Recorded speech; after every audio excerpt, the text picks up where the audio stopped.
ఇవాల్టి అమ్మ కథ గరుడుడి తల్లి ప్రేమ. పూర్వం కశ్యప మహర్షికి 13 మంది భార్యలు. వారిలో ఇద్దరు వినత, కద్రు. కద్రుకి 1000 మంది పిల్లలు. వారు నాగుపాములు. వినతకు ఎన్నో ఏళ్ల తర్వాత ఒక పక్షి జన్మించాడు. అతడే గరుడు. కద్రుకి తన పిల్లలు చాలా సంతోషంగా, అందరికన్నా గొప్పగా ఉండాలని కోరిక. తన చెల్లెలు వినతతో ఎప్పుడూ పోటీ పడుతూ ఉంటుంది.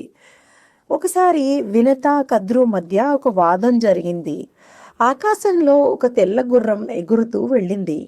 ఆ తెల్ల గుర్రానికి నల్లతోక అని కద్రు, తెల్లతోక అని వినత వాదించుకున్నారు.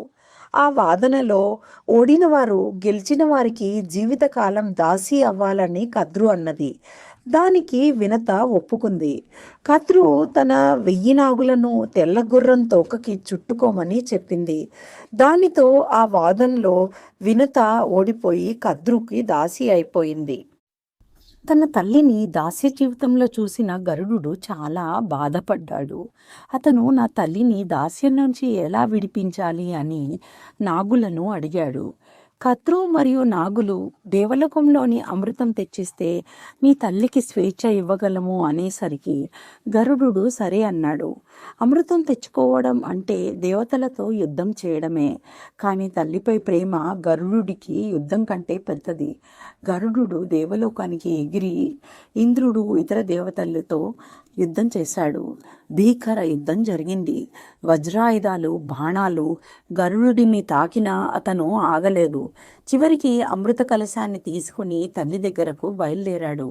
దారిలో విష్ణుమూర్తి ప్రత్యక్షమై, నీ ధైర్యం, నీ తల్లి మీద ప్రేమ, నీ తల్లిని దాసత్వం నుంచి విడిపించడానికి నువ్వు చేసిన ఏ యుద్ధం నన్ను మెప్పించాయి.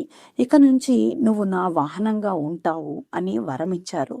గరుడు అమృతం నాగులకిచ్చి తన తల్లిని దాసత్వం నుంచి విడిపించాడు. నాగులు నిష్టగా అమృతం తాకుదామని దానిని ఒక చాపపై పెట్టి స్నానానికి వెళ్ళారు. ఇంద్రుడు వెంటనే వచ్చి ఆ అమృతాన్ని తిరిగి తీసుకువెళ్ళాడు. నాగులు చాప మీద అమృతం ఏమైనా ఒలికిందేమోనని చాపని నాకుతారు. అంతే, వెంటనే విష్ణు భగవానుడు అమృతం తగిలిన నాగుల నాలుకలను 2గా చీలిపోవాలని శాపం పెట్టారు. అందుకే నేటికి పాముల నాలుకలు చీలి ఉంటాయి అంటారు. వినతకు స్వేచ్ఛ, గరుడుకి విష్ణు వాహనంగా స్థానం. చూసారా? భక్తి, ప్రేమ మరియు ధర్మం కోసం పోరాడితే దేవుడే మన పక్కన నిలుస్తారు.